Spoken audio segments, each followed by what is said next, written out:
Welcome, everyone, to episode 10 of Confronting Our Thoughts. The crew is officially back. Myself, Zach, and Luke. Luke made it. He made it through Penn State spring break. And yeah, we're glad you're here with us. We missed you. Just let the people know how you're feeling. Tired. I'm still recovering. It's been a week. Still recovering, but that's okay. We went to Raleigh first. Dude, this is 9 days of just pretty much partying. We went to Raleigh and then Nashville, and yeah, we drove down there. And my roommate, like, he just had like a bunch of family and friends like just in the area, so we just kind of broke up the trip. So we drove down to Raleigh like the first night and stayed there. So it was like 8 hours to Raleigh, 8 hours to Nashville. And then we went to this place, like a smaller town, but went out there, went to the local bar. But yeah, it was really fun. And that's the one thing that's been like really nice about doing all these things is just getting like all the experience of like the places, stuff like that. Like ever since I came home from deployment, just going all around the world. Well, not all around the world, but around the country. And what's been nice too is just seeing like, can I see myself living here? Like I've asked myself that question like a couple times. So like, Yeah. I was like, the first day in Nashville, I was like, man, this is awesome. Like I'm having so much fun. And I texted my brother. He's like, yeah, you don't want to live there. Just leave it for the party. I'm like, and like after like day 4, I'm like, yeah, you're right. But Raleigh, I loved it down there. Like the weather was just nice. It was kind of reminded me of home. Like we had like there's the hills, stuff like that. And like Raleigh is just like a smaller city. It's kind of like the size of Pittsburgh, I'd say. So I mean, it was a nice little vibe there. I had fun, and yeah. There's something else I would say about Raleigh too. Oh yeah, like uh, my roommate's cousin, like he said, like he's like 2 hours from the coast, and he's 2 hours away from like the mountains, like the Smoky Mountains or whatever mountains they have in North Carolina. I don't know, Mhm. but yeah, he said it's just like a great location. So you're 2 hours away from the country, 2 hours away from the ocean, that's pretty nice location, honestly.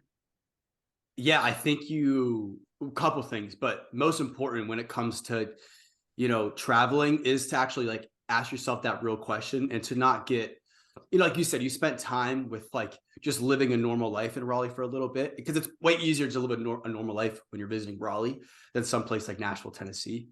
And I couldn't agree more when people are like, yeah, you got to ask yourself about living where you want to live based off of everything that it entails. There's so many like locations that are kind of the same. And what I mean, like every major city in America, for the most part, is the same of what you're going to do. They're like, Mm-hmm. sports events.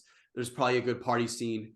Obviously, weather is going to change a ton. So that's a very important factor when it comes to that. And also, what the hell can you do outside of that major city? It's one of the reasons I love this area. We were talking about this before we recorded, but it's because like, yeah, you have this city life of maybe like, downtown younger people, going out, sports events, concerts, you name it. But also, you're an hour away from the mountains and, like snow-capped mountains. And if love to like hike, ski, all of the above, you can do that while still enjoying living not in the middle of nowhere, America. You know Yeah, what I mean? exactly. So, Mm-hmm. yeah, no, that's important.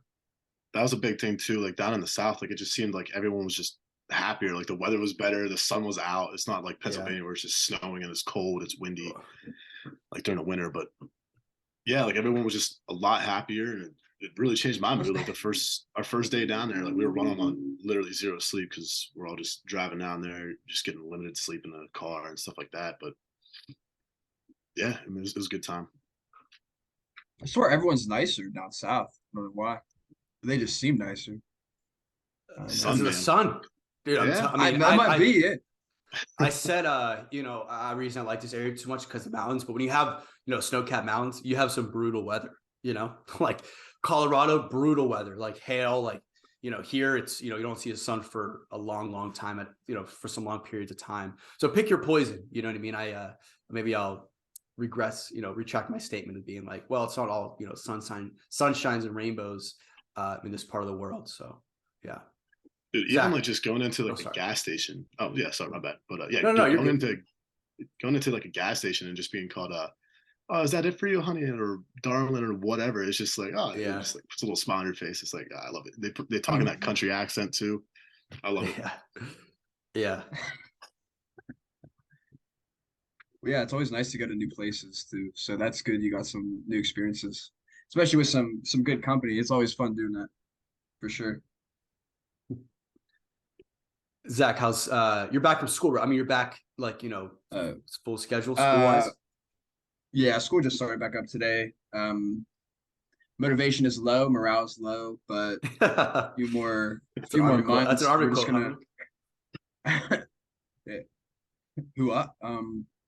We're just gonna finish the next few months. I guess it's like 2 months, and then be done with the semester. I'm just not feeling the whole school vibe right now, but I got to keep pushing. So I guess the that's what happens for me with breaks is you get a week or however long off. You're not really worried about school stuff, and then when you come back, you're just like, damn, like now I have to get back into the swing of things and stuff like that. And I have a lot of trainings I have to do, and I had a midterm exam I just finished up today, but it was like 100 questions or something, like multiple choice. Yeah, and I just have training due at midnight tonight. Just like some stuff I guess, behind on. I had no idea, but just stuff that creeps up on you. So just got to get back into the grind of the work. But other than that, I mean, I'm just gonna approach it and try to do my best at it. But yeah, everything else is good, so can't complain about that. So what kind of break you, do you have after? Because your semester ends probably what, first week of May, right? I think that's when ours end. May 16th is the last day. All right, so ours is you started a little later, but anyway, and obviously you're in a different program, but yeah, just having that end goal, having that freaking end date in mind is like is a toll to have. You know what I mean? To like, hey, I got like, you can count the days. That might be a little aggressive, but you know what I mean. Just letting yourself know, like, all right, this doesn't last forever, because obviously there's some points in undergraduate, and definitely graduate school where it's like, Jesus, I can imagine where it's like, man. Yeah, I'm looking right now. I'm done like May 16th, but then May 30th, my first summer session begins. So like 2 weeks, maybe. All right, maybe I should have brought that up. But yeah, and then I have a session 2, basically like May, June, and July, like pretty fucked. And then August is like 2-3 more weeks, and then starting up with like the spring or the fall semester of 2024. Yeah. Or whatever. Yeah, but I mean I got a lot ahead still, but yeah, we'll be all right. We'll make it. So Zach, I'm sorry that you're what's up? No, go ahead. No, I'm sorry that you're in the trenches too, but it's just good to hear it because I'm right there with you, man. It's kind of good to hear someone's in the same spot as me and trying to get back in the groove of things. Oh, dude, it's so hard, especially, I mean, you were on a trip and you went somewhere, like you're like probably not worried about anything school related or like responsibilities, and you're just kind of living in that moment. And then you're back and it's like, damn, like now I have to like do school and take care of all these like little nitty gritty details, like going to class and homework and all that stuff. So it's just not fun as soon as you get back from break, but it takes time. Yeah, that's interesting now that you guys say that, because I like don't feel that, but obviously I take a substantial less amount of classes than you guys. What I'm trying to get at is I think I actually benefit from like always having having to have a routine of things to do, obviously, because I work full time. So what I'm trying to get at is I guess like it's probably easier to keep that snowball like rolling rather than like for your guys' situation, for obviously any full-time student. For the most part, it's usually like, great habits, momentum, like your daily routine. And that's like, all right, you guys can break for 7 days and don't have to literally any responsibility. So which I guess I could imagine just be way harder than, whatever, when it's just like, when your workload is a little less when it comes to school. Does that make sense? I'm trying to, because like, you keep your momentum going. Yeah. Anyway, I don't know. It's just an interesting point. Yeah, I will add though, when you do stop, because I would say before I had a lot of like momentum. I was in a Mhm. like a good groove, like a good zone, and then when you stop for like a week, it's just hard to like get back into that right away. So it'll probably just take Yeah. like this week. Then next week I'll probably be good. But Yeah. I'm trying to think of ways like, yeah, I guess. Yeah, I don't know. Like even you did that though. Like you were like, you're sending a picture of your clock, like doing like dressers and oh like yeah, like I doing was still things. productive. I just meant like I didn't have to worry about like school, so that was Yeah, good. I guess But now it's I'm like you get back today and we're just like blasted with all this shit, and I was like the break happened, but now it's just like you're just like right back to it. So yeah, yeah, yeah, I guess you're not working those months. Yeah, I don't know. Interesting. But yeah, well, Zach, I knew you were gonna ask me about myself, so I'll talk about myself. But yeah, the good man, the weather is finally, I know we already talked about the weather out here, but it's like slowly kicking in. I literally said that last episode, but this was a very, very beautiful weekend, even though I had to get a lot of schoolwork done. But it's just still, man, dude, the sun's a game changer. And it's not even yourself. You definitely feel it yourself, but even like going to the grocery store, like it's insane. People like make jokes, but it's real. It's like people are like back from the dead, which is a very aggressive way to put it, but it's like, anyone who lives out here, it's like, that's a pretty accurate way to put it, because it's like months, man, months of just very, very gloomy days, just some vast majority of days being gloomy. But anyway, you gotta make it through it. It's like a war, you're just making it through the gloomy months. So then the beautiful weather comes and you can see the mountains and stuff. It's awesome. But we're officially like, can see the light at the end of the tunnel here. Maybe even a little closer than that. So it feels good. I'm like, talking with some guys, planning some trips out to spend some time outdoors in like the near future, as far as like backpacking trips and stuff. And then obviously when you guys come out in the late summer, but that's that's kind of way far ahead. But anyway, that feels good to start planning and realizing that there's freaking nicer weather ahead. yeah, Yeah, for dude, sure. I agree. When Like yeah, I was walking around campus today. I was just like, I didn't even want to like listen to music or anything. Like I had my AirPods in. I wasn't even listening to music when I was walking to class, and I just took them out and I just like kind of just enjoyed the weather. I was listening to the wind rustle, people walking around campus. I was like, oh, it's just a little vibe today. I was like, I put a little smile on my face because I was down in the dumps. I was like, dude, I'm stressed out. I got all this stuff coming up and got things to do, but I'm like, yeah, just enjoy the weather. Yeah. All right. Well, we'll get into if you guys are good, we'll get into some topics here. The first thing I wanted to talk about was I just finished the book Essentialism by I'm going to butcher his last name, but by Greg McGowan, I believe it's his last name is obviously not important, but just want to give credit where credit's due. So the base like question, or I guess like the base statement of this whole book is, every time you say yes to something, you're saying no to a bunch of other things. And like, how can you like kind of relate that to your life? But basically, we're all at the point of our lives we have responsibilities and we have things that we need to do for whatever reason we've deemed them necessary, right? And so every time we say yes to those responsibilities, and that is in the lines of your relationship, your friendship, your education, et cetera, et cetera. Every time you say yes to one of those responsibilities, you're also saying no. And the main gist behind that is to make sure when you're saying yes to things that you really, really mean yes. And if that's like going out with some friends on a Friday night, that means like, okay, yes, I'm going to go do this, even though I know I'm saying no to some responsibilities, but hopefully you've got to the point of that week or whatever, where you have planned out, or you've taken care of your P's and Q's throughout the week. So therefore you're on a for sure yes. And I think this is important to hear for myself and for people in this kind of chapter of their life, because there's so many instances where, like, especially in a college and this young, your early 20s, you have so many distractions, and I guess just accessible things to say yes to that sound very, very exciting, rather than someone who's a father who's 45 years old. I don't think he has less responsibilities, but his distractions, I guess, I don't even know if this is the right way to put it, but he has some like set in stone for the most part. Morals are the things he's going to do throughout the majority of his lifetime. Rather than us, there's a lot more, moving factors, and that means like friends, relationships, school, if we're like working, whatever it may be. And so he really hits home. The author in this book really hits home to, to take value in your yes, and therefore understanding that you're going to have to say no, sometimes a lot.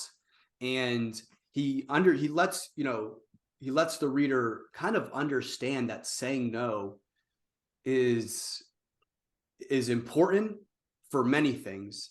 One, it's because, when you say no to something, that means you're making the decision to work on something that you deem more important. So having a real priority list, right? So that's one huge factor of being able to say no.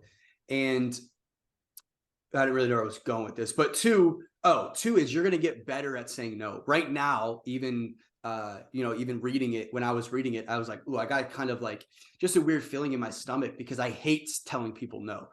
If you rewind back to our New Year's episode, was one of the things I wanted to say no more to people, and that's not being a jerk. That's just I want to be able to say no because I know consciously, or I know like deep down, I want to be putting my time towards other things. And going back to this book, he lets you know that it's like it's okay to have those feelings in the beginning because those are very natural, because you've been saying yes for so much of your life that the idea of saying no can be, I know, for the most part, kind of frightening. And so he kind of gives you real advice on how to say no, and how that can get easier over time. So it's a very kind of long-winded explanation, but the idea was, and obviously, read the book. It's about like 200 pages. There's a ton of, it's a very, very well written and easy to understand and easy to incorporate into your daily life. So I'm not really spoil it, but I'm not gonna just go this whole episode about talking about it. But just a kind of take home message was like, man, take value in your yeses, because they are very, very important. And also, it's okay to say no. Not only is it okay, but it's essential, no pun intended, for you to have true growth in something that you want to pursue. And whether that's your relationship, your career, your education, if you want to really, really see growth in that, and you want to really, have pride in what you do, you're not going to be able to say yes to everything. And if you are, then you aren't taking care of yourself, because it's impossible. Life's going to happen to where you're going to have to say no if you want to see real, like I said, real growth and real, experience real mastery in your field, whatever that may look like. And I know we don't really know what that looks like right now. We've talked about that a ton, but what we can do, and the listeners at home, how can we incorporate that into your life, is when you do say no, you're allowing yourself the mental freedom and the mental space to really think about the things you want to pursue, or go after things you want to pursue literally because you just said no, and therefore see if it's something that you enjoy, right? Like, Luke and I, we've talked about this before, but man, when it comes to, if you're having questions about what you're doing in life, make sure you're giving it 100% before you make a decision that this isn't something you want to do. Because it's nothing feels good when you're doing 7 other things. Like you're obviously going to take away from, you're going to take away from one of those things, right? Because you only have yourself. And yeah, that was a very long-winded explanation, but there's a ton of things to really incorporate into your daily life, no matter what stage you are. He makes a lot of references in the corporate world as far as businesses and stuff, because that's the majority of his audience would be kind of people, like I said, in the corporate world. But either way, he puts a lot of emphasis on friendships and just ways to incorporate that into any part of your life.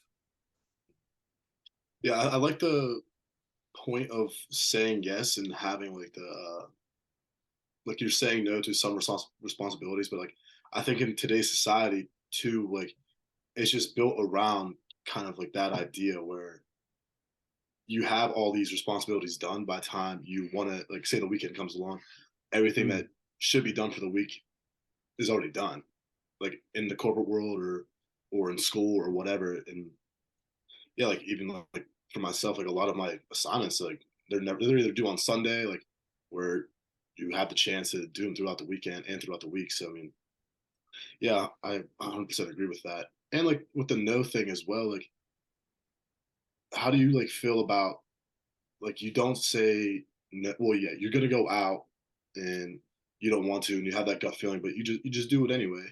I feel like sometimes like those times where you really don't want to do something and you go out and do it, and you still have like a really good experience. I mean, I guess that could go either way, where you're saying yes to something and it's just not a fun night or whatever, like if a good experience, but I don't know. Yeah. Yeah, well, I mean, that's why the point was like, and more like real world to like our lives. It's just make sure when we're saying yes on the weekends or whatever. I guess that's kind of real what the majority of our questions when we're saying yes or no to something. It's majority of our free time going out with friends or whatever. And I think to your point, Luke, like I said, if you say yes, then you make sure you go and you like enjoy yourself. And I'm not saying it's not okay to say yes, but I'm saying is if you're constantly questioning yourself and that's taken away from the things you want to pursue, i.e., if there's a hobby or something you're trying to do on the weekends that you're passionate about, and people are asking you to go out and spend time with them, and you have a decision to make there. If you whatever you say yes to, you're saying no to something else, right? And so what would you rather? Just truly think about it and spend time and take your headphones out on a walk and just think about it sometimes and really think like, man, if I say no to these people, that's going to feel better because I know I'm going to be pursuing something that I genuinely want to do. The problem with the point I'm trying to get at is that so many people just say yes to people because they feel bad of saying no. It's like it's not even like they really want to do the thing. They just don't want to tell their friends no. And the big point of the book is that you're gonna get respected more if you show that your time is more valuable. And I think, and I truly believe that. I experienced it a little bit in my life. And I've heard that directly, and to the point where the people I said no to, they let me know, and they're like, dude, actually, you've kind of, I should say inspired, but you just had me also thinking about all the things that I'm saying yes to in my life. And so therefore, like, it was all like good. It was all good because they respected my decision. Obviously, if they don't respect your decision, then they're probably not a good person to keep around in your life. But also it had them, thinking about, man, what am I putting my times toward? What am I putting my time and energy towards, Yeah, I think when you're gonna go and say no to something, if you're thinking about it in the way that you're telling us, like if you're saying no to something, you're saying yes to something else, or if you're saying yes, you're saying no to something else. So if you do say no, it's easy to say that you're gonna spend time pursuing other things that you actually want to pursue, but it's easier said than done. Just because you say no doesn't mean you're going to spend time doing something more valuable or more inspiring. So that's another choice you have to make. Like if you do say no, that's like one step, but you have to follow through with that kind of action and put it into action and actually spend your time doing something. And I think you make a couple good points. And I would say a lot of people, I've heard that their biggest weakness is like saying yes too much, or like not knowing how to say no. I like categorize that as a weakness of mine. I always say it in like job interviews because I don't know if it's a afraid to say no type of thing, or if I just want to try to help everyone else. But if I really sat and like thought about it, I think it'd probably be a fear of saying no. But I've gotten better at it. And one thing I think that we can bring into this space, and like people that are listening, saying no is a hard thing to do, especially when it's, if you're saying no to friends and they're like trying to go out and do something that's like fun, like it's a Friday night, there's going to be a lot of temptations. And sometimes saying no might be hard to do, but it might actually serve you better in the long haul, in the long haul. But it's not easy to see that then and there. It's just like that short term, you're just like, man, I should just go. But that's another thing I wanted to bring up. If you do say yes to something that you're not really sure about, and I don't know, you went to like a get together and you're just not really feeling it,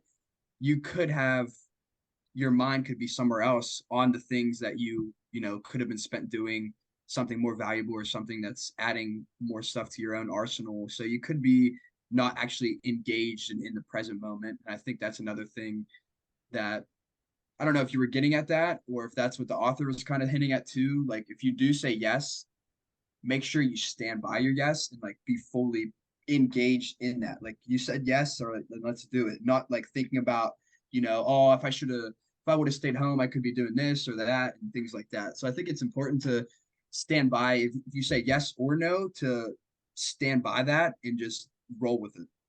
That's awesome. You bring that up, Zach. Literally, when he's talking about in that section of the book, when he's talking about, having value in your yeses, he literally says specifically, he said, make sure that your yeses are a hell yes. And I know that's, maybe a funny way to put it, but it's exactly what you're talking about. If you're going to say yes to something, then you need to say you need to say yes to it and go after it with 100%. And this is also, I want people to understand that we're not saying don't have friends and don't do anything, but it's on the same lines. Like, for instance, real world, I said yes this weekend to going out with friends. I had an amazing time, but because I was fully invested into the time with them. I was fully present, because I also said no a ton of times past weekends because I knew I had things to do, or I just wanted to not do it, and so, and that's like super important that he said that, because yeah, there's a balance to be had with this, like you can't, if you're gonna say no all the time and just not do anything, you're not gonna get, that's not very beneficial to you either. And so, yeah. Like, does the author does he ask for like reasons, like, okay, I say yes to this thing, but does he like want you to start thinking about, okay, maybe I'm saying no to XYZ, or even if you say your no's, like I'm saying no to this, but I'm saying yes to XYZ. Like, does he like want like you to spark like an idea of like, okay, what else could I be doing? Like, is that what he's kind of going for in the book? Yeah. So there's three, that's a great point. Like, there's three kind of like, the book's divided up in three ways. So the first one is explore. And that's where he incorporates this idea of saying no, but also he also incorporates the idea of escaping. What that looks like is really spending time by yourself with minimal distractions and thinking about what you're saying no to and what you're saying yes to. That's the only way you're really going to be able to think clearly about your decision making. Also, because this is also a journey, and also he mentions about journaling down, because that's an easy way to kind of get your thoughts out. The first part of this explore section is to really for you to get you to thinking about what is it that you want to spend your time towards. It's not the big answer, like what do you want to do for the rest of your life, but in this time, in this, in this foreseeable future, what do you want to really spend your time doing?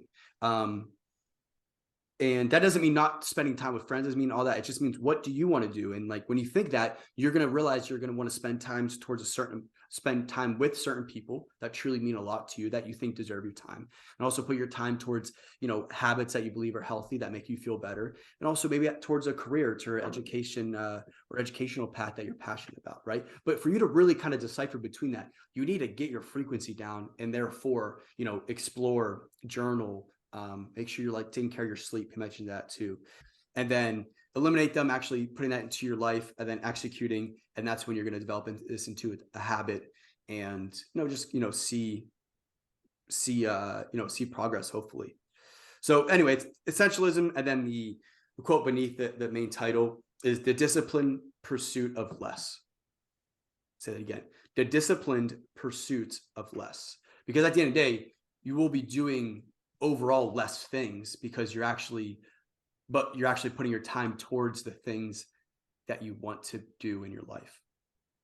So therefore, it's the disciplined pursuit of it, right? So just the pursuit of more, doing more, more friendships, more jobs, more, all this, this pursuit of more. It's the discipline of having to say no, making those hard choices, et cetera, et cetera.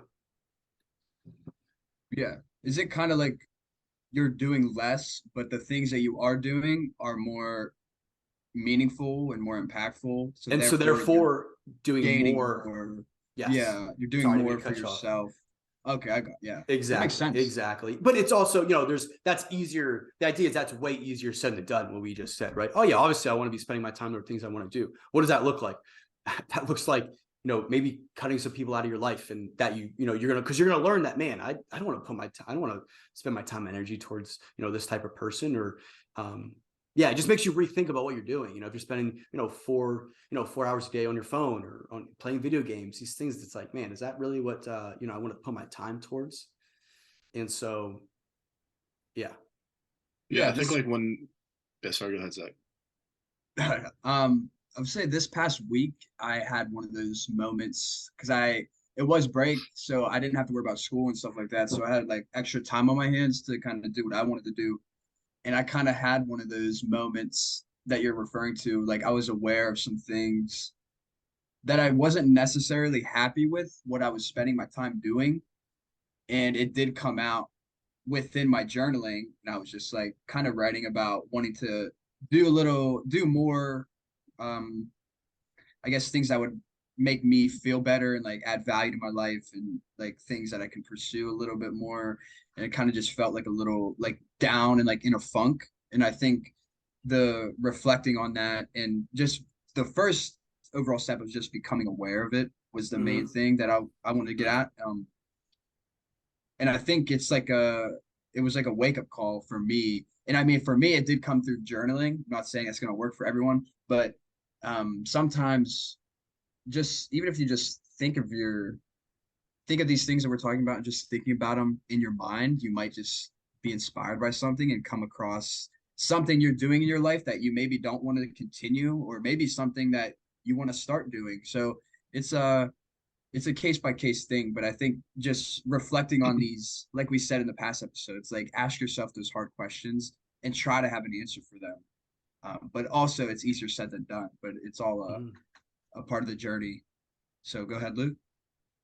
I was just gonna say, like when you write down or you're thinking about why I'm doing the things I'm doing, like if you're saying no to people, like I just don't believe in giving a reason. I'm not saying like in the corporate world or like you can't just go to your boss and be like, yeah, I gotta go, I gotta leave work. Like there's gotta be some form of reason. But like when it comes to like going out with friends, like maybe on like a Friday night, and they're like, hey man, you want to come out tonight? And you're just like, no, but you shouldn't have to give a reason. Like if they should be able to just respect that no. And it's the same thing in like with us with our professors and stuff. Like you should give a reason. Like if I got to turn this assignment in late or whatever. But yeah, I think is that kind of where he was going with like writing. Well, I mean, obviously like writing it down for yourself. Like okay, I got to do this because of this, or I'm saying no to this for this reason. But he's not wanting you to explain to like people why you're doing this, right? Great question. He actually goes like into pretty specific detail on ways to say no. It's like it's one of my favorite parts of the book because he's literally gives like, oh man, I wish I could bring up some of the examples. Maybe I will. Yeah, but yeah, he brings up like legit real world ways to say no, and yeah, like complete sentences saying no, and you read them. There's obviously there's simple statements of reasons you're saying no, but he doesn't get into like you have to give an example. But it's just like, but you're also a reasoning, a solid reasoning is, hey, I just I'm not. I have things I want to put my time towards, and I'm sorry. We're not even apologizing and stuff. So let me get the examples. Mm-hmm. Yeah, I think that's a good point because honestly, people call it selfish, maybe, or whatever they want to call it. But I don't think you don't need to give a reason for anything, especially if it's. I mean, like there's some things you need to give a reason for, like the professor thing. Like, oh, I'm not going to be able to turn this in. Da da da da. Like, could I get an extension? Like, that's the thing. But like for friends and things like that, if you don't feel like doing something, you don't need to go into writing a book and letting them know why. I actually love that. I'll just be like, nah, like not tonight. I'm not feeling it. So I think that's a valid point. Yeah, it's not like I like for my friends. Like, it's not like I like you any less. It's just like yeah, I got things to do tonight, and I just want them to respect that. It's funny because we said in the beginning of this like, when we mentioned the book, he doesn't want to spoil. We don't want to spoil the book, but I think for the whole all our listeners out there, we just spoiled this entire book. So Yeah, I'm not sorry even gonna to read the book. what's the author's name? Something No, definitely Wrong read the Gal. book. Definitely read the book because it he gives obviously way McGowan. more to detail. Yeah. Okay, so we just want to finish up this whole section with just giving you some real world practical ways to say no. So he says, one, the awkward pause. instead of being controlled by the threat of an awkward silence, own it. And I feel like this is a great way. And he gives a reason. The reason you're doing this awkward pause is because you're actually thinking about what you want to do. And usually when someone asks you to do something and you're genuinely paused and then thinking about it, usually they're like, oh, like you're good, man. You don't have to. It's way easier, what I'm trying to say.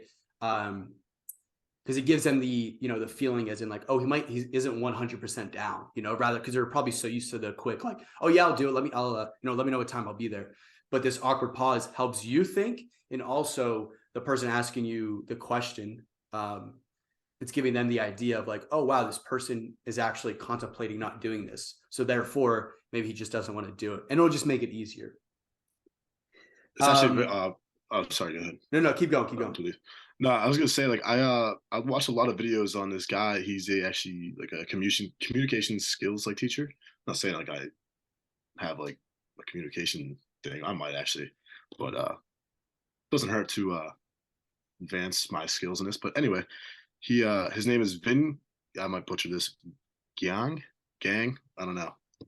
But he says like the awkward pauses, yeah, it just allows people, especially when you're giving like a presentation or something like that, it really pays off to have those awkward silences to allow people to just absorb what you're saying, and it makes that person speaking look all that more powerful during that awkward pause, because you're actually allowing people to absorb the things that you're saying into, like, it gives them like the respect that you're the speaker. Yeah, absolutely. Just moving along. Another one is, it says, let me check my calendar and get back to you. That's this is more like the corporate world. But I like genuinely use this all the time. Because obviously usually people are asking about weekends, and I literally say like, I actually don't know what I'm going to do this weekend yet, but I'll get back to you. I just know I want to do, there's some things I got to handle. Easy one. Because you're not saying no, and they're going to forget. I mean, they're not going to, you're kind of getting yourself out of the situation, but you're also you have also time to think about it. You know what I mean? Like, we're not always saying say no, but these are ways where you can actually think about what you want to do. And then therefore, the more time, the easier it's going to get to say no, because the less they're going to be, thinking about it, etc. Usually I'll get back to you just means like no. That's what I found out. Well, I mean, that's what I said. This is yes. It's just the easiest way to say it without saying it, I feel. That guys say that all the time. The maybe. Yeah, like maybe. Yeah, I don't know. So it's like no. Yeah, and then there's I'll end it with this one. I have one before that. I heard someone the other day say if you're unsure about it, the answer is no. Simple. This is same way he mentions a ton. You should definitely read this book. It's a great book. But yeah, he says that. We just went over the whole thing. Yeah. No. There's way more. But the last one is say it with humor. Like, literally, just be like, nope, and then they'll be like kind of off guard. But your intention, let's say you. Yeah, I don't really know. He says, but he said he recently did this with a friend, and then the friend was like, "Oh wow, you actually practice what you preach," because obviously the person knew that he was writing this book. But anyway, I don't know. The last one, maybe don't take that home. Might be a little bit of a jerk. But all right, we'll move on from the book. I appreciate you guys listening to all of that. But it just a lot of real world stuff. Like I said, it's essentialism. And it's kind of just changed about what I think about the stuff I'm putting towards my time and energy that I'm putting towards throughout the day, and just really gets me thinking about easier ways to say no to people more often. Because anyway, last thing, I just have found myself a lot now that I, value my time more, and that I'm getting older. I don't know why I said that, but yeah. So, and this has helped me a ton. Just really think like, oh, I'm not alone when I'm not trying to be a jerk. I'm not saying I'm full of myself by saying I value my time. That's you caring about yourself and respecting yourself. That's not there's so many people that look upon that as in like, man, you're just doing all this for yourself. It's like, this is my life. This is my journey. Of course I'm doing this for myself. And because I spend time with people I want to spend time with and have a good time with them and stuff. So yeah. All right. What's the book review rating? High. I don't know. It's on the kid. It's on highly recommend Kindle, by the way, if you guys don't have one. But Yeah, yeah, Kindle next time sponsors. you say you text me something, and like, because like it doesn't mention like texting like people, it just mentions like talking to them. Like instead of like being just saying no, I'm just gonna say nope, lol. That's what I'm gonna I text mean, message. yeah. Anyone on FaceTime? Nope, lol. Oh yeah, I'd be Nope. There it pissed. is. I'm gonna shout you out for that book. So I mean, Yeah. all right. So it's Anyway, easy read, easy read, easy read. All right.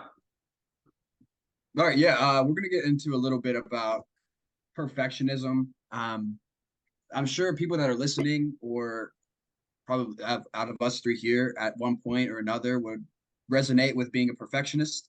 Um, as I went through my journey of life, I've come to learn and kind of understand that being a perfectionist, even though you may paint it as being a pro or a strength, it's actually a weakness. And basically, what we're going to talk about is just how being a shooting for perfection and striving for it is not feasible. So it's not actually something that is, it's not able to withstand. Because if you think about it, as humans, we are already imperfect. We don't already have this roadmap for life, so we can't strive for something that is, frankly, it's impossible. Because if we're striving for perfection, we're always going to be chasing something and chasing that next thing. We're not going to ever be satisfied. We're not ever going to be able to sit with something and just be content and be happy. So if we think about perfection, a couple ways that it might show up, even just think about it in like the workplace, because I hear a lot of people in the workplace like say, well, I'm just like a perfectionist, like that's why I do, so much work or anything like that. And if you think about it, if you're doing all of this work and maybe doing a little bit more than, or taking on a little bit more than you can, all of those things aren't getting your best effort because you have so much on your plate. So you can't really claim to be a perfectionist if it's not going to be that same amount or that level of effort every time, because you're not going to be able to give the same amount of effort to people, to jobs, to like homework, to assignments and all those things. It's hard to give that same effort or that perfection effort at all times. And a lot of times when we do strive for perfection, anxiety and stress are a lot of things that come up, because if we say fall short of what we deem as the standard, um, that we're upset with ourselves. We start to question, like, are we able to do this job? Are we fit to run this business and things like that? So when it comes to perfectionism, I think it's, with all the things that we're preaching about and like talking about on this podcast, we're by no means perfect, any of us. These are just ideas to think about and maybe incorporate into your own lives. And by no means do you have to be perfect with saying no, or you know saying yes to, like, saying hell yes to certain things and then saying like that no to other things, and all the other things that we've been talking about. It's not something that's going to be done overnight.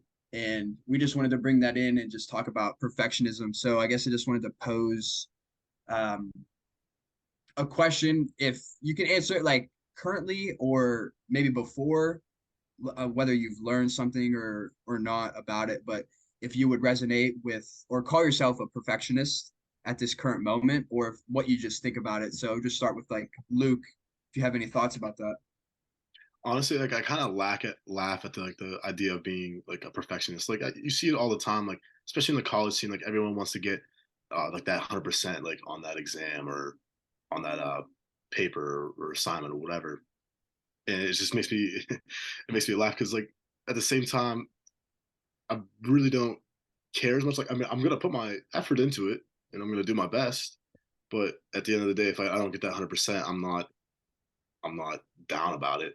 I'll be happy that it's just done. But being a perfectionist to me, just like you said with the stress, it's not worth that stress and anxiety and like having to carry around that weight. Like I just want to be able to like let loose sometimes, and when the work needs done, it's gonna get done. And like Tom said, like we're gonna put our best effort into that. but not everything needs to be done the way that it should be done. I don't know how to like where I'm kind of going with that, but yeah, I don't think being a perfectionist really is the answer for like life. Because what's the saying? Practice makes perfect, but that really isn't the saying. Like, because practice makes you better at that thing, but you can always be better at that said thing. Right. Yeah. Yeah. I think, yeah, you're striving for the perfection. You're never gonna reach like an end goal because there's always gonna be like more things to chase. So there's not one person that's perfect at anything. So I think it's just important to realize that there's always gonna be a chance and an opportunity to get better at whatever you're pursuing. Yeah, All I right. 100% So agree. yeah, I don't know how I feel about this. I know how I feel about this. I'm trying to word this in a way because what I agree with is like, yeah, no one's perfect, but that's not a reason to me. Sorry, this is to me. That's not a feasible reason to not give your best effort towards the things that you think that you should be giving your best effort towards. I think there's a balance as in, so I don't know, I just effort versus like unhappy. That's just kind of what came to my mind. Because I tell myself, and I would tell someone if they're asking me for whatever reason for advice or help on something, I would say absolutely give your best effort, or in your mind, your perfect effort. Because in like for me, I guess my perfect effort is my best effort. Like I use that kind of interchangeably, and I don't know if that's right or wrong, but that's in my mind how that works. But that doesn't mean I'm not happy with who I am and where I'm at with my life and satisfied with my surroundings. That's we kind of talked about this, I think, definitely in a prior episode, but there's absolute, because for me, it feels good. I get happy knowing that I'm working hard towards something that I'm passionate about. That makes me feel good. Mhm. So in my mind, why would I not, if I was like, I don't know, it sounds very kind of bad way to put it, but if I were to like living and just being like, well, I'm not going to be perfect. So like, to me, it just sounds like maybe that's an excuse not to, you know, to kind of get lazy on some things. And I'm not trying to, I'm I not trying to be think all what you raw here, but when I'm trying to, I don't want people to think that it's not important to try your best at life, all aspects of life, even working on yourself, try your best at that. That's what the kind of the biggest change I think that I've realized, if I had one in the past, couple years. It's like, oh wow, like putting effort towards your own self growth feels good, instead of it feeling selfish, or maybe not even being aware that that's an idea to put effort towards yourself. I think having a mindset that you're gonna put your best foot forward and try to be perfect, if you want to use that word, is totally fine. What I'm getting at is the idea that no one is perfect. Mm-hmm. So you should just try your best. It's not like, I see what you're saying, but it's not like an excuse. It's just like I'm getting at. So, like, for example, say for you, if you got a 92 on an exam Mm-hmm. and you studied your ass off, you tried so hard, you got a 92%, like, what would you say to yourself, like, currently? Like, after you got the 92, like, what would you say? I mean, Like, what would your mindset be after that? yeah, I get what you're saying, but I wouldn't. I It's guess a what I'm good getting at question. is I know it's a good question. I know. I don't want the viewers, what I'm getting at, maybe I just worded it kind of wrong, is like Mm. you should try your best. You should put your best foot forward, but you also need to realize that this life isn't perfect. Nobody's perfect. No one has some, treasure map to lead them to the promised land. With all that in mind, keep doing the damn thing. Keep putting, keep putting yourself first, keep trying your best, and try to be like the perfect version of yourself, whatever that looks like for you. Like try to be the best version of yourself. And you don't need to pick yourself apart when something doesn't go up to your standards. Like it doesn't, it's not always going to be the way that you want it to be, no matter how hard you studied or how hard you tried to, you know, like some people, like if you're going to like ask a girl or a guy out and they're just like not feeling it, like it's okay. I'm just getting at, you don't need to criticize yourself so much and be like, oh, like that I just wasn't good enough. Like you can't expect to be flawless in every single thing because it's just not possible. Or anything. Life happens, anything. Yeah, it's just yeah. not possible. That's Yeah. what I meant to get at. And like maybe I just No. butchered it. Yeah. No, you didn't. No, I also want to, I know we can all agree on this, but I'm just going to kind of state this out there. There's also so many people who haven't given real effort towards anything in their life. You know what I mean? Like, and I know that sounds very, that's maybe very harsh, but it's the truth. You know what I mean? Like they just kind of live their life as in they're waiting for something to happen to them. You know, I'm waiting to, this might, even in our realm, like I'm just waiting to get this thought. It's like, well, are you putting yourself in the best place to have, to have valuable thoughts? I.e., are you journaling? Are you taking time with, no music, no podcast, no anything? Are you on your phone for 4 to 5 hours? All like that relates directly to you not being able to have thoughts that are your own. That's a biggest change. There's obviously other things to put effort towards: your health, your career, education, relationships. That's kind of more very more like standard. But there's also this idea when people are like, man, I just don't know what I want to do, don't know what I like, i.e. all us three in this chat room right now. But what I found is that there is a point of putting my effort by putting me in a place where I can actually think about things, and they're my thoughts. They're not Spotify's thoughts. They're not, they're not Joe Rogan's thoughts. They're no one's thoughts but my own, because it's just my wheels turning. And I found through journaling, just like I said, going for a walk and not listening to anything, I'm now sparking. The more I do that, more consistent I do that, I am sparking ideas that I'm like, oh wait, that sounds good. Oh, let me go pursue that. Let me incorporate that into my daily life. You know what I mean? Like, and so I guess for the people who are like, yeah, this sounds all great and dandy about effort, putting my effort towards something I like. If they're like, I have no idea what I like, just try spending some more time with yourself. One, physically by yourself, and two, start taking note of what you're thinking about, or literally take note of what you're thinking about. I think that's important because you spark ideas, and you also think about things you don't like. That's important too. I've realized, journaling the other night, I was writing about something I just didn't like what happened to me, or whatever the situation was. But that's also important. Yeah. Can you be perfect in trying to be perfect to your standard? No, there's also oh my God, sorry, go ahead. No, I cut you off completely. No, I'm just gonna say, like, you're in that position of, okay, I know I don't want to be in this said spot in my life, and I'm putting that effort into wanting to be somewhere else, and I'm creating all these ideas inside my head. I'm writing them down. Do you consider that like a perfect process? Like, to you, like that could be like, it's just a process. It's an effort into advancing in your life. So I would address the first thing you said, was that like someone not being happy with their environment. If you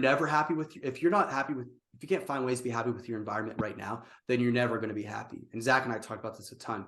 If you're constantly practicing, if these thoughts are constantly going through your mind of not being happy with your current situation and constantly desiring other things, then you're just always going to be desiring other things, and you're never going to practice the act of happiness. Val Ravikant, which we'll say, we'll talk about maybe a little bit later, but he says happiness, he genuinely believes he has all the money in the world. And also there was a time in his life when he didn't have any money in the world.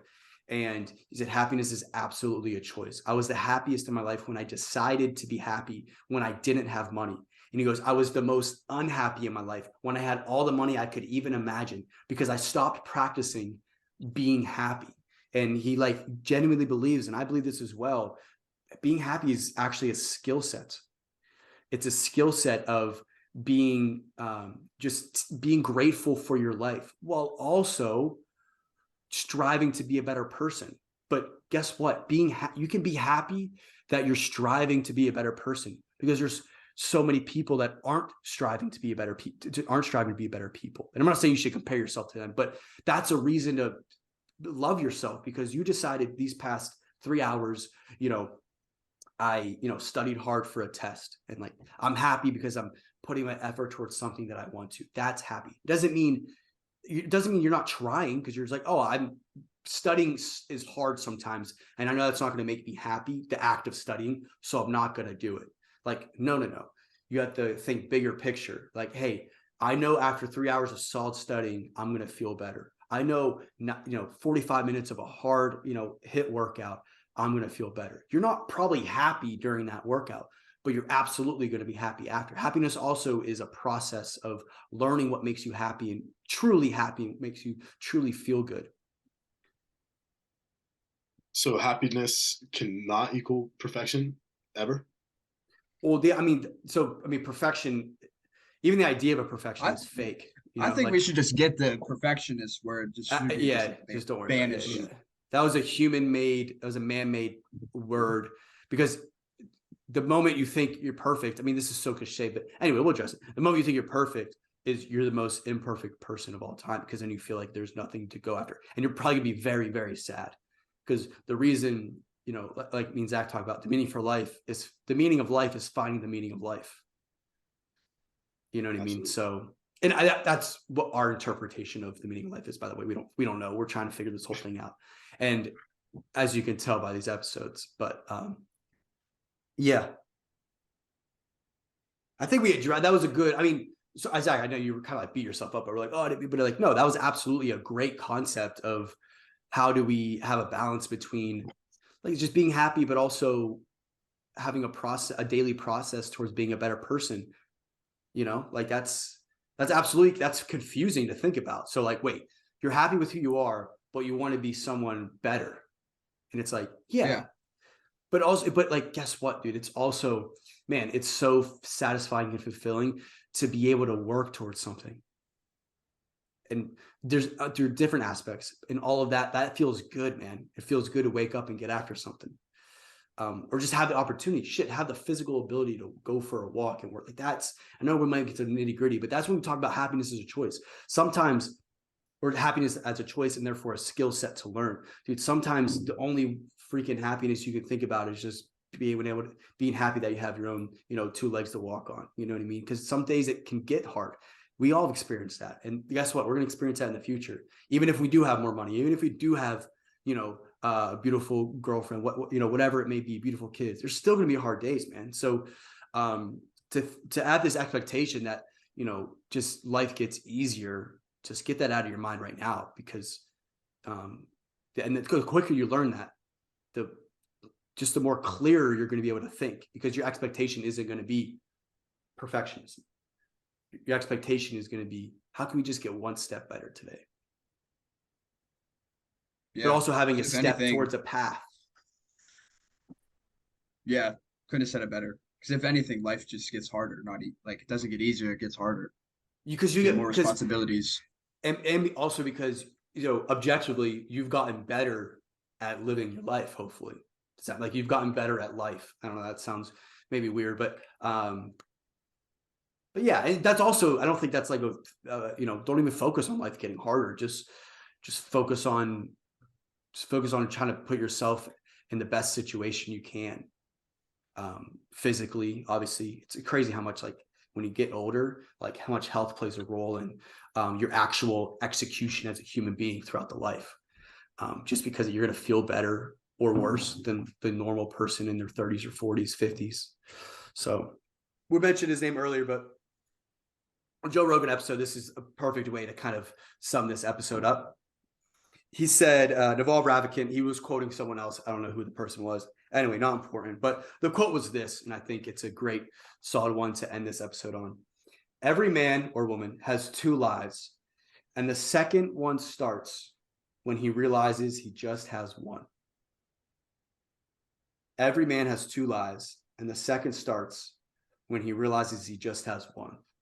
And I think the earliest you realize that, and the more continuously you tell yourself that, because this isn't just like oh, I heard that, I'm good. It's just, that's also maybe something to keep in mind, keep telling yourself. It's that, man, this is at the end of the day, we've only got one of these things. So let's make the most of it. Yeah. I think we have like notes for these episodes, little outlines. And I remember reading that, even just hearing it now, it's like still been sitting with me. It's just, you can't just like hear that and just like, yeah, I get it now. It's just like, wait. So I just keep rereading it and keep sitting with it because it's such a like deep quote, even though it's not a long quote, but there's so much to unpack in just like a few words there. So I would just say sit with that. Just sit with it. This is such a temporary experience. And like I said, yeah, just sit with, I'm like, I'm also sitting with it, but it's such a temporary experience. Our whole life, let alone this fucking fraction of our life where we're able to spend with each other using technology, being healthy. And man, we all know like shit can hit the fan really fast. And man, so just forgive yourself, love yourself. And we only have one. We only have one. Like the first time I saw that, like the first thing that just came to my mind was life's just too short to not be the best person and not being happy. Just at the end of the day, like I just want to be able to look back and say, man, I had some really good experiences. I try to be a good person, and I would say like I live a pretty happy life. And yeah, that's where I'll end with that. Like and that's your choice though, Luke. Like I remember always, we all like kind of sometimes get caught up in what other people think about our lives, whether we like to or not, it happens. And I've made the mistake plenty of times of like, man, what other people think, like my life is good. And so therefore, like if there's times where I'm like, oh, they would, that makes me happy. It's like, dude, that's so like, first of all, no one's really caring about your life genuinely as much as you may think.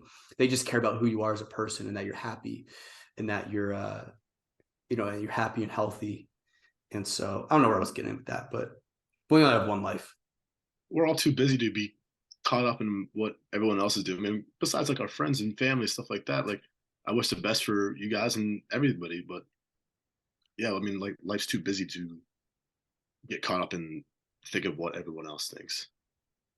For sure. For sure. Yeah. If you think about it, when people look back at their life, there's usually one thing that they wish they could have more of, and it's time.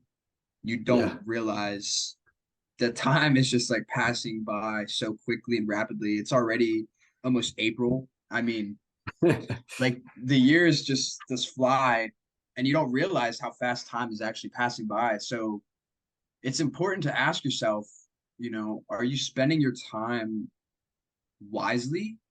Yep. Are you spending your time doing things that you enjoy doing? Are you spending your time, surrounded by supportive people? Are you, doing things that challenge you? Are you, you working out? Are you, expanding your mind and like all those things? It's just look back, and like Luke said, he wants to, just be happy and enjoy the time he has. And it's just like spend your time doing things that you enjoy doing, and then maybe we won't worry about having so much more time to do the things that we wish we could have done. So just think about that. Listen, full circle.